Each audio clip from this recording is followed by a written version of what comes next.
제가 오늘 설교 제목을 로마서 4장의 본문을 가지고 어둠 속의 도약이다 이렇게 했습니다.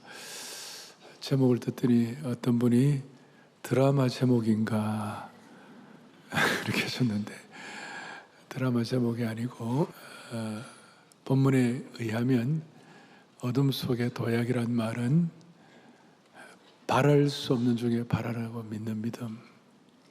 어떤 믿음이라고요? 바랄 수 없는 중에 바라고 믿는 믿음. 또 본문에 보면, 오늘 본문에 우리 하나님은 죽은 자를 살리시고 없는 것을 있게 하시는 하나님이시다. 오늘 죽은 것 같은 좌절과 정말 힘든 분들이 계시면 오늘 말씀이 여러분들의 봄이 오듯이, 봄이 와서 새싹이 돋듯이 딱딱한 그 땅을 뚫고 나오듯이 부활의 능력과 복음의 능력을 입었던 바울 사도가 어려움과 빌립보에서 복음을 전할 때에 얻어맞아가지고 피투성이가 되고 감옥에, 지하 감옥에 그렇게 착고에 발을 채우고 고생을 했는데, 오늘 이 부활 신앙을 가지고 그 어려운 가운데서 오히려 하나님을 찬양하고 그렇게 하니까 땅이 진동하고 착고가 풀리고 감옥이 열리고 하나님을 찬양했던 것처럼 오늘 우리 삶에 그런 기적이 말씀을 통해 일어나기를 소망합니다. 오늘 여러분, 이 본문은 교회 생활 좀 오래 하신 분들이라면 많이 아시는 본문이고, 또 저도 이 본문을 참 좋아하고, 근데 오늘 부활주일 제가 일부러 이거 하려고 한 거 아니고 하다 보니까 이렇게 자연스럽게 온 거예요. 믿어주세요. 그러니까 이 강해 설교가 갖는 큰 축복 중에 하나는 목회자가 무슨 의도를 갖고 하는 게 아니라 그냥 우리에게 주님이 주시는 말씀을 우리가 그냥 받는 거예요. 아시겠습니까? 이 강해 설교의 참 축복인데, 자, 오늘 이 본문을 기록한 이유가 뭘까? 23절, 24절에 이렇게 나와 있습니다. 크게 우리 아까도 읽었습니다만 우리 크게 또박또박 중요한 말씀을 자꾸 반복해서 내 것으로 삼아야 되는 거예요. 23절, 그에게 의로 여겨졌다. 아브라함만 위한 것이 아니요 의로 여기심을 받을 우리도 위함이니 곧 예수 우리 주를 죽은 자 가운데서 살리신 이를 믿는 자니라. 할렐루야. 자, 핵심이 뭡니까? 지난번까지 우리가 칭의에 관해서 우리가 의롭기 때문에 하나님이 우리를 축복하신 것이 아니라 하나님께 나아가니까 우리를 의롭게 여기신 것이에요. 그 하나님 우리를 칭의라는 축복을 주셨는데, 이제 대표적으로 아브라함을 예를 들었는데, 이제 아브라함은 지난번에 아브라함이 의롭게 된 것은 율법의 행위가 아니라 하나님 의롭게 하셨다고 그렇게 하셨는데, 오늘 구체적으로 아브라함을 통하여 우리에게 믿음의 본질을 보여주는데, 이것이 아브라함만 위한 것이 아니요 그 다음에 의로 여기심을 받은 누구를 위함이니? 우리도 위함이니. 오늘 역시 한 번 더 오늘 예배 오신 여러분들을 위한 것인 줄로 믿습니다. 우리도에다가 땡땡땡 저와 여러분 이름을, 저희 오정현이도 여러분 다 위함이니 곧 예수 우리 주를 죽은 자 가운데 살리신 이를 믿는 자니라. 쉽게 말하면 부활 신앙을 믿는 자들이니라. 여러분, 예수님의 부활을 믿습니까? 이것은 우리는 믿음의 세계의 영역은 이거는 실험할 수 있는 것이 아니에요. 이건 믿음의 영역이에요. 그러니까 하나님이 이 땅을 창조하신 줄로 믿습니다. 사람을 창조한 줄로 믿습니다. 그러니까 창조주 하나님은 죽은 자를 살리실 수가 있는 것이에요. 단 복음의 영광과 복음의 깊은 이해와 복음의 은혜를 위하여 그렇게 하시는 것이에요. 그래서 이걸 이제 믿는다. 그런데 믿는다 이걸 앞에 놓고 이런 믿음에 관한 여러분과 제가 오늘 구체적인 단어 중에 하나가 상속자라는 단어가 나오는데, 13절에도 오늘 본문에 상속자란 말이 나오고 16절에 한번 더 같이 합독하십시다. 상속자가 되는 것은 그것이 이는 그 약속을 모든 아멘. 상속자가 되는 것은 상속자라는 말 이게 뭐로 된다고요? 믿음으로 된다 그랬어요. 오늘 저와 여러분이 오늘 이 말씀을 그대로 믿으면 상속자가 되는 것이 inheritance, 하나님의 유업을 입을 상속자가 되는 거예요. 무슨 재벌 기업의 상속자, 이건 게임이 안 돼요. 나야가라 폭포 주인의 상속자가 되는 거예요. 설악산의 주인의 상속자가 되는 것이 한반도 전체의 주인의 상속자가 되는 거예요. 그러니까 자동적으로 이런 은혜가 있으면 나라를 품고 세상을 위하여 일하는 그런 하나님의 상속자가 되는 줄로 믿습니다. 그리고 상속에 대한 구체적인 내용이 뭐냐? 19절, 20절에 이렇게 나와 있어요. 뭐라고 나와 있냐?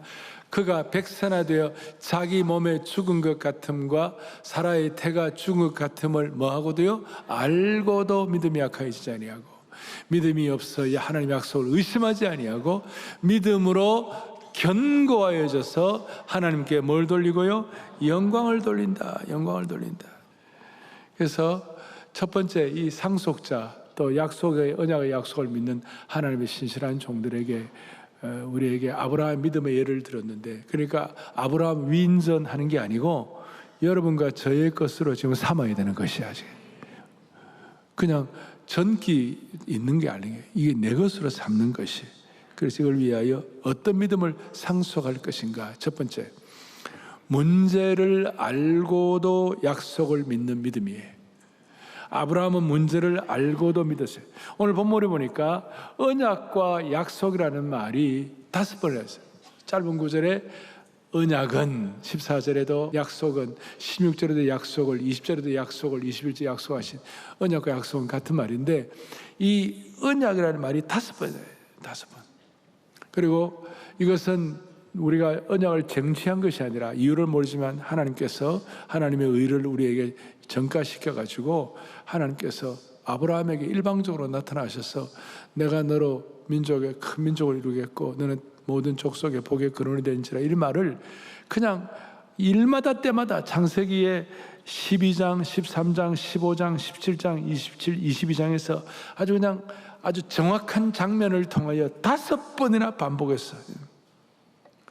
그리고 아브라함이 주신 이 언약과 약속의 핵심은 뭐냐? 17절에 뭐라고 하냐? 오늘 본문 17절에 기록된 바 내가 너를 많은 민족의 조상으로 세웠다. 야, 이 내용은 참 기가 막힌 말씀이에요.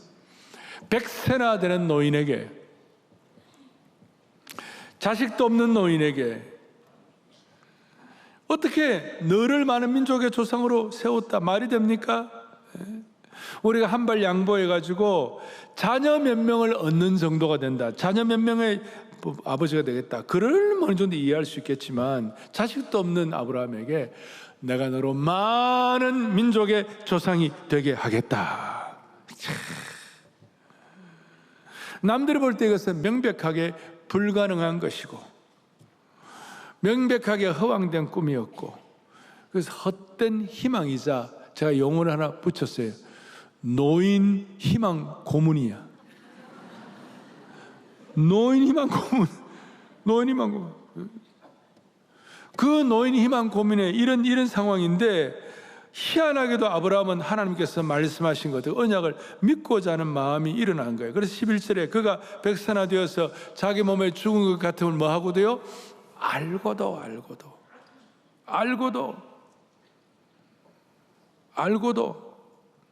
약해지지 않았다. 알고도 하나님의 언약의 말씀을 철석같이 믿는 믿음이다. 알고도. 이 알고도란 말은 허황된 꿈을 가졌다는 뜻이 아니에요. 현실 문제를 직시했다 이 말이에요. 지금 현실은 자녀를 잉태할 수 없는 완전한 인생 고목이고, 어려운 가운데서 알고도 당시에 자녀가 없는 것은 어마어마한 어두운 일이죠. 어마어마한 힘든 일이죠. 그 믿음이 약해지지 아니하고, 20절에 믿음이 없어 하나님 약속을 의심하지 아니하고 믿음으로 견고해져서 하나님께 뭐까지 돌렸다고? 영광까지 돌렸다.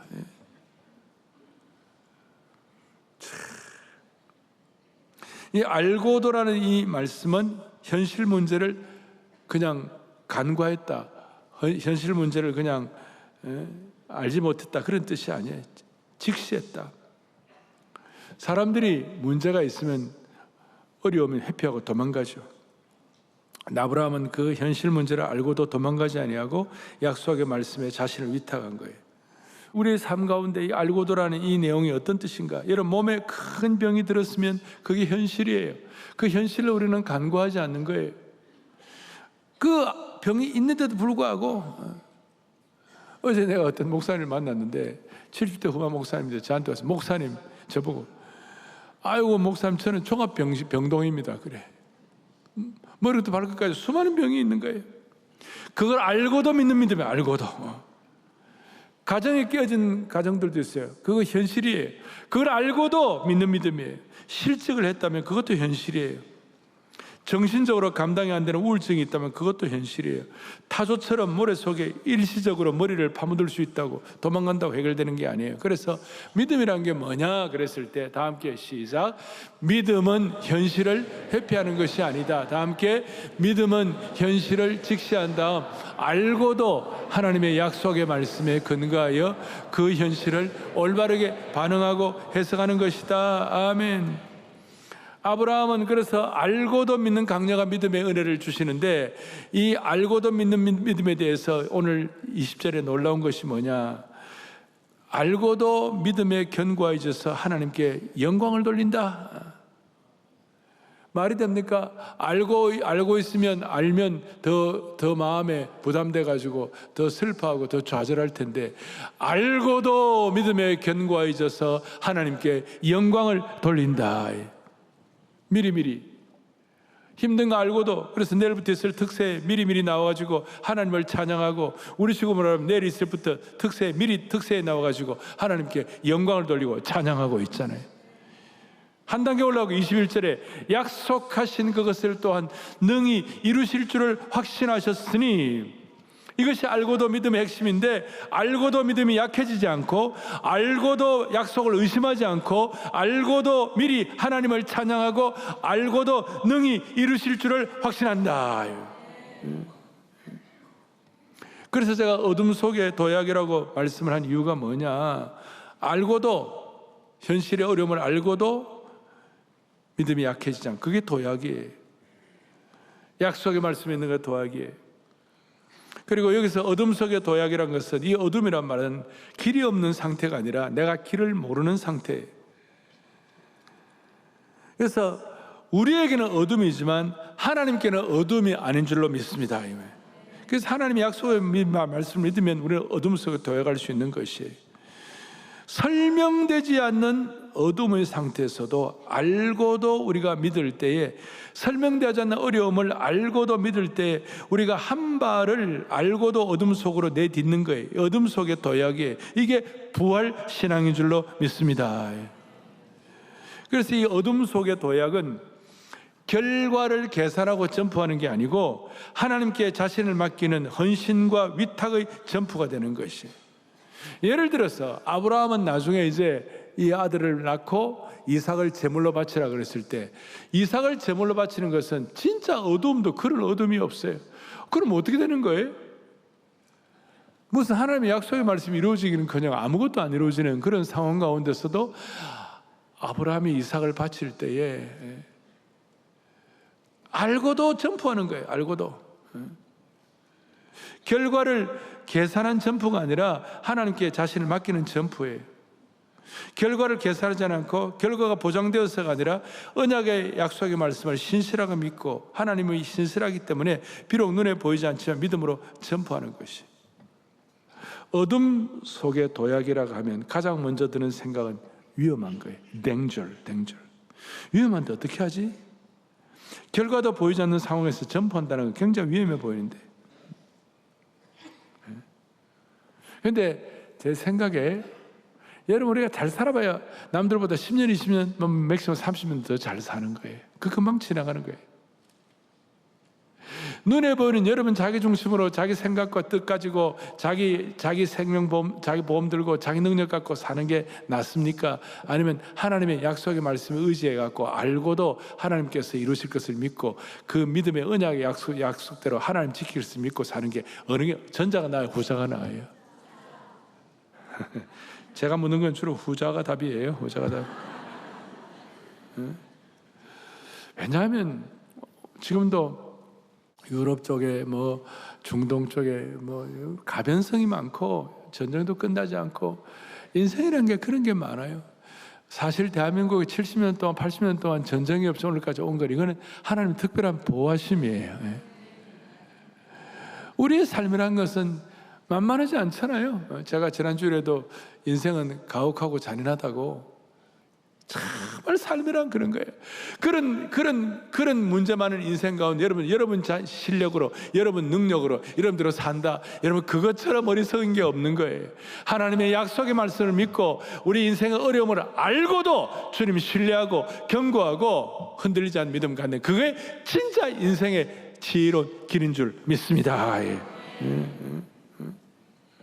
하나님의 약속의 말씀을 실제보다 더 현실로 여기고 그 약속의 말씀을 따라 발을 내딛는 결단, 그게 알고도 어둠 속에 도약이에요.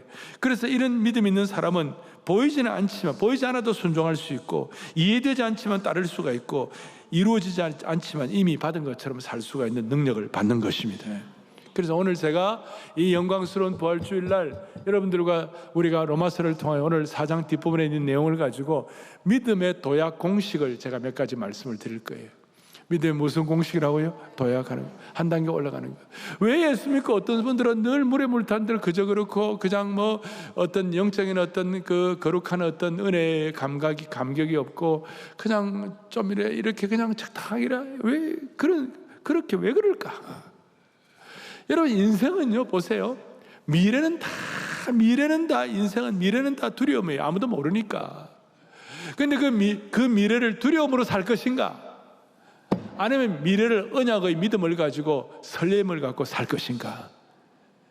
오늘 이 부활주일 여러분 미래를 하나님 주신 설렘으로 살 수 있도록 한 분 한 분 맞춤의 은혜를 물붓듯 부어주시기를 원하는 것이에요. 그러려면 이 도약을 위한 세 단계가 있어요. 첫째 단계는 뭐냐? 자기 부정의 단계예요. 자기 부정의 단계라는 게 뭐냐? 자기 부정의 믿음이라는 거예요, 소위. 이것은 뭐 내 눈에 보이는 대로 살지 않겠다. 내가 보고 판단하는 내 기준으로 살지 않겠다. 인간의 본능을 뛰어넘겠다. 인간의 본능은 봐야 믿겠다고, 확실해야 믿겠다고. 그리고 많은 분들은 돌다리도 두드려보고 건너겠다고. 그런데 신앙인의 거룩한 자기 부정은 나는 내 눈을 신뢰하지 않겠다고, 나는 내 판단대로 살지 않겠다고, 내 기준대로 살지 않겠다고, 보이지 않는 하나님의 약속의 말씀을 믿고 따르겠다.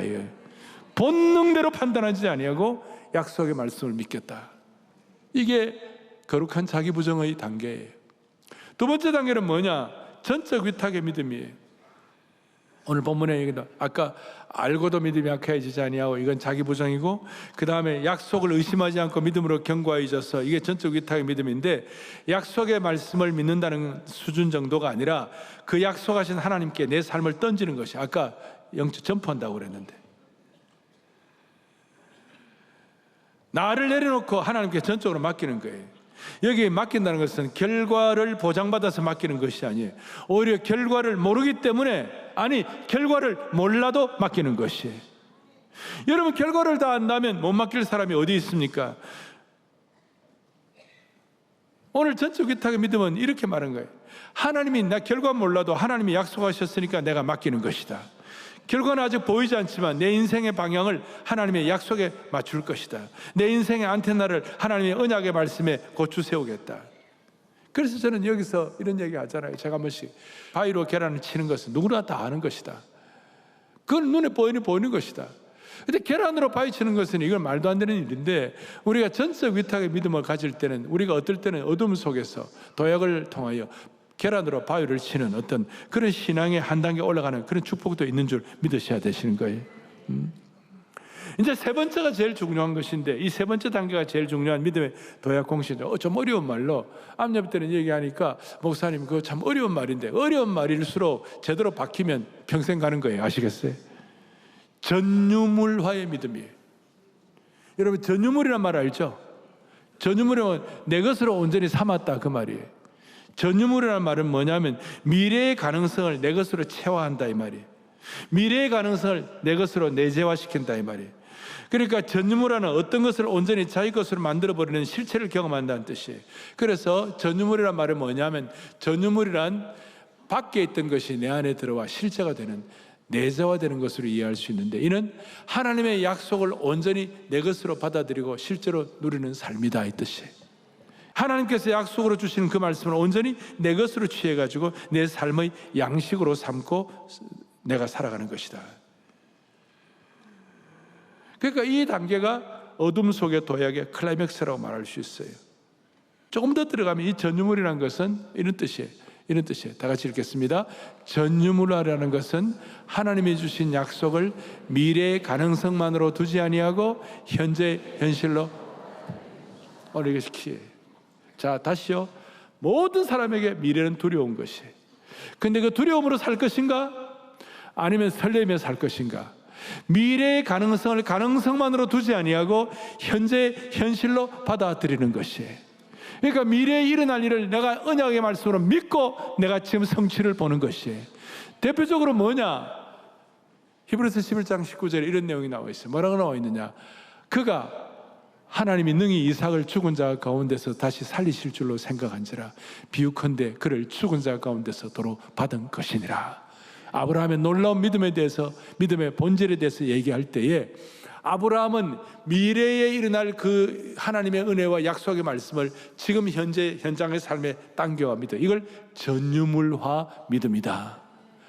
예를 들어서 자기 부정, 거룩한 자기 부정도 있고 전적 위탁도 있어야 되겠지만, 오늘 이 첫 번째, 두 번째는 많은 사람들이, 기도 그리스도인들이 많이 잘해요. 소프트 잘해. 그런데 이 세 번째를 잘 못해갖고, 세 번째가 익숙하지 않아갖고, 세 번째가 내 삶으로 체화되지 않아가지고 인생이 설레이지 않는 것이, 신앙생활에도 설레이지 않는 것이, 신앙생활에도 믿음의 모험을 못하는 것이. 다시요. 전유물화 신앙이라는 것은 미래에 일어날 것, 미래의 가능성을 가능성으로만 두지 아니하고 현재 현실로 받아들이는 것이에요. 아브라함이 어떻게 했는가? 히브리서 11장 19절에 다시 봐요. 뭐래요? 이삭을 뭐예요? 죽은 자 가운데서 다시 뭐예요? 살리실 줄로 생각한지라. 그래서 제물로 드리는 이삭을, 그래서 이삭을 각을 뜨고 제물로 드릴 생각을 한 거예요. 그런 믿음이 없다면, 이삭을 다시 살리실 것을 믿지 못했다면 어떻게 할 수 있겠어요? 못합니다. 너 도망가라. 너 도망가라. 여러분, 사랑하는 여러분, 신앙이라고 부활주일날 미래에 일어날 언약의 말씀의 그 가능성을 믿고 그것을 지금 현실로 당겨와서 믿는 것이 전유물화 믿음인 줄 믿으셔야 되는 것이에요. 여기에 대해서 가장 우리가 쉽게 이해하기 쉬운 것은 마가복음 11장 24절에 주님께서 뭐라고 말씀하시나? 크게 우리 합독하죠. 그러므로 내가 너에게 말하노니 무엇이든지 기도하고 구하는 것은 받은 줄로 믿으라. 그리하면 할렐루야. 내일부터 특세를 한다 합시다. 내일부터, 아니면 개인적으로도 마찬가지지만, 기도하고 구하는 것은 받은 줄로 믿으라. 미래에 일어날 일이지만 이미 받은 줄로 지금 현재 믿고 우리가 오늘 삶을 뚜벅뚜벅 걸어가는 것이에요. 오죽하면 제가 그런 얘기 하잖아요. 그리스도인은 과거의 이력에 우리가 압도당하는 것이 아니라 미래의 이력서를 쓰는 사람들이다. 과거의 이력이 뭐예요? 내가 누구 부모 밑에 태어났다, 내가 어떤 학교를 나왔다, 내가 어디 출신이다. 여러분, 이거는 거기에 다 사로잡혀갖고 오늘 다 그래 사는 거예요.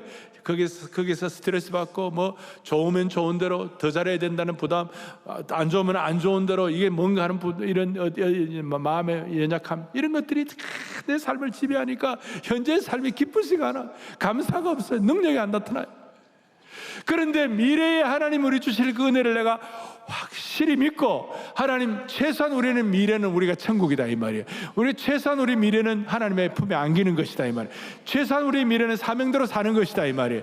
그러니까 그걸 우리가 지금 끌고 와서 내가 살아가게 될 때 전유물화 믿음이 일어나게 되는 것입니다. 믿음은 언젠가 될 것이다가 아니라 이미 받은 줄로 믿는 것이, 이것이 믿음의 전유물화예요. 그래서 자막으로 전유물화 믿음이라 한마디로 정리하면, 단순히 하나님은 아버지 시대가 아니라 지금 인공지능 시대에 하나님은 나의 아버지 시대라고 고백하는 것입니다. 할렐루야. 하나님이 공급하시겠다고 약속하셨어요. 미래에 공급하실. 여러분, 하나님 우리의 미래에 하나님이 공급하실 줄로 믿습니다. 그러면 오늘날 공급받은 것처럼 사는 거예요. 너무 아등바등하지 않는 거예요. 또 하나님이 함께 하시겠다고 하면 나 혼자 있는 거, 홀로 있는 것을 두려워하지 않는 거예요. 그러니까 이게 미래에 일어날 은혜를 지금 내가 가져와갖고 혼자 있을 때도 두려워하지 않는 것이에요. 하나님이 의롭다 하셨기 때문에 우리는 정죄감, 죄책감 속에 대해 살지 않고 자유함을 누리는 것입니다. 그래서 전유물과 믿음은 미래를 기다리는 것이 아니라 미래를 당겨와서 하나님의 약속을 오늘 우리의 삶으로 살아내는 능력이 되는 줄로 믿습니다. 다시요. 미래를 당겨서 하나님의 언약의 약속을 오늘의 우리의 삶으로 살아내는 능력인 것이에요. 이것이 AI 시대의 부활 신앙의 특징이라고 말할 수가 있는 것입니다. 제가 첫 번째, 두 번째 단계는 다 그까지 가는 분들이 많다고 그랬어요. 근데 세 번째는 잘 못해요. 전유물과 믿음. 오늘 저는 우리 성도들이 이 수준까지 올라가기를 원합니다. 그럴 때 그리스도의 부활이 나의 부활이 되는 것이고, 그럭저럭한 신앙생활이 아니라 확신과 기쁨과 그 다음에 설레이는 신앙생활을 할 수가 있습니다. 20절과 21절에 놀라운 말씀으로 한 번 더 우리 하겠습니다. 함께요. 믿음이 없어 믿음으로 견고해져서 약속하신 그것을 동의능히 이루실 줄을. 그러니까 네 가지 전유물을 하면 오늘 현실에 의심하지 않고 견고해지고 영광을 돌리고 확신하는 믿음이 되는 줄로 믿습니다. 그럴 때 수많은 기적과 치유와 능력이 여러분들에게 나타나게 될 것입니다.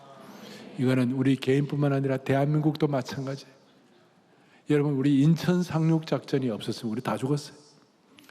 더글라스 맥카더 장군이 오성 장군 원수인데 그 인천 상륙 작전 시행할 때 장군들 전략회의를 했어요. 여러 장군들이 별들이 막 수없이 앉아갖고 해병대 사령관이 있고 해군 제독들이 있고 그 다음에 해군, 그러니까 어떤 해군제 조이라는 제독이 이런 얘기하는 거예요. 함선 250척이 그 어두움을 뚫고 지나가야 되는데, 간만의 차이도 심한데 그 어둠을 뚫고 가야 되는데 그것도 밑에 인천에 기뢰가 매설된 인천항 우리가 들어가는 것은 이거는 불가능하다. 이거는 인천 상륙작전은 이거 미친 짓이라고. 해병대 사령관이 또 더글라스 맥카더 장군에게 뭐라고 했냐, 해병대는 섬을 사수해야 하고 탈출 수단이 있어야 되는데 그것도 없다고. 간만의 차이가 심한데 여기에 해병대가 투입한다. 이건 자살형이라고, 미친 짓이라고. 그때 여러 장군들 앞에서, 도연한 장군들 앞에서 메가더 장군이, 오성 장군 메가더가 회의를 잠깐 멈추고 이런 얘기해요. 나도 그렇게 생각한다. 그런데 여러분, 그것 때문에 인천 상륙작전이 성공할 것이라다. 제정신이라면 인천 상륙작전 안 할 것이라고 다들 생각한다. 그래서 제정신인 사람들이 인천을 잘 지키지를 않을 것이다. 우리는 기도하고 이 일을 진행할 것이다. 그러니까 맥카더가 미래의 승리를 당겨온 것이, 십자가도 마찬가지예요. 십자가도 예수님을 안 믿는 사람들은 미친 짓이에요. 십자가는 수치의 상징이고 실패의 상징이고, 근데 그 십자가를 부활의 능력으로 당겨와가지고, 그래서 오늘 24절, 23절, 24절 뒤에 뭐라고 되어 있습니까?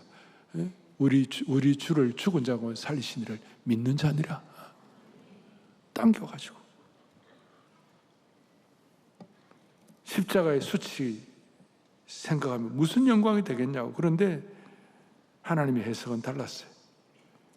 십자가를 통해서도 여호와께 능치 못할 일이 있겠는가.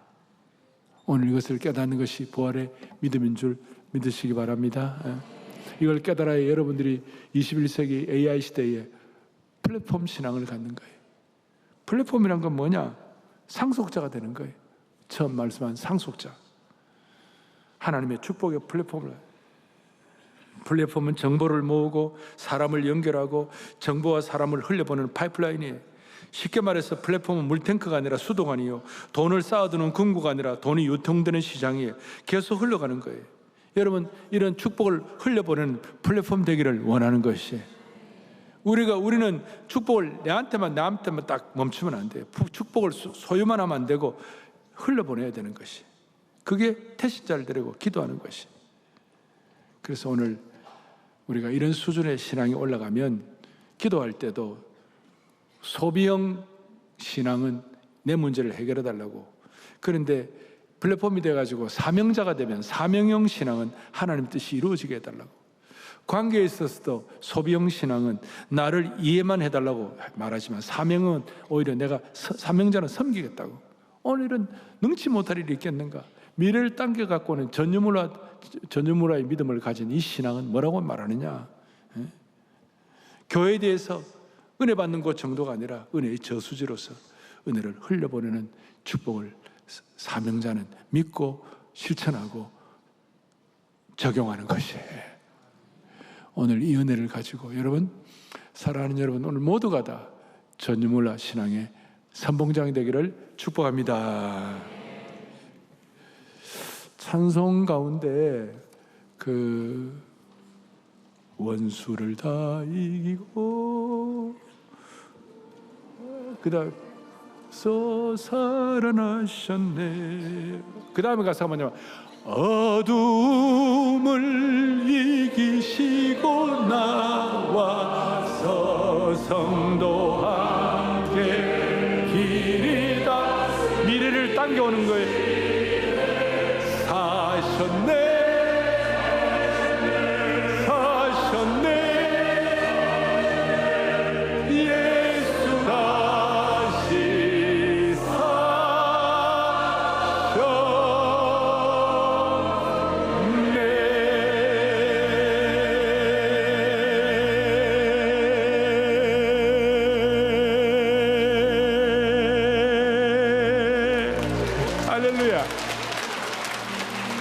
미래의 승리를 당겨와서 현재를 설레며 사는 저와 여러분 되기를 축복합니다. 가슴에 손을 얹겠습니다. 하나님 아버지, 귀한 말씀 주신 것 감사합니다. 우리 모두가 다 더 이상 우리가 눈에 보이는 대로 본능대로 살지 아니하고 우리 모두가 다 어둠 속에서 어려움과 알면서도 도약하는 저희들 되게 하여 주시옵소서. 위기의 현실보다 약속의 말씀을 믿겠다는 전적 위탁의 믿음으로 비상하게 하여 주시옵시고, 미래의 가능성을 내 것으로 채워하겠다는 전유물화된 믿음으로 기적을 경험하게 하여 주시기를 원하옵나이다. 여호와의 손이 짧아서 구원 못하겠는가? 여호와께 능하지 못한 일이 어디에 있겠는가? 그걸 오늘 이 시간 믿게 하여 주옵소서. 특별히 우리 자녀들과 태신자들에게 축복을 상속하고 흘려보내는 믿음과 사명의 플랫폼으로 살게 하여 주시기를 원하옵고, 우리 주 예수 그리스도를 받들어 간절히 기도 올리옵나이다. 아멘.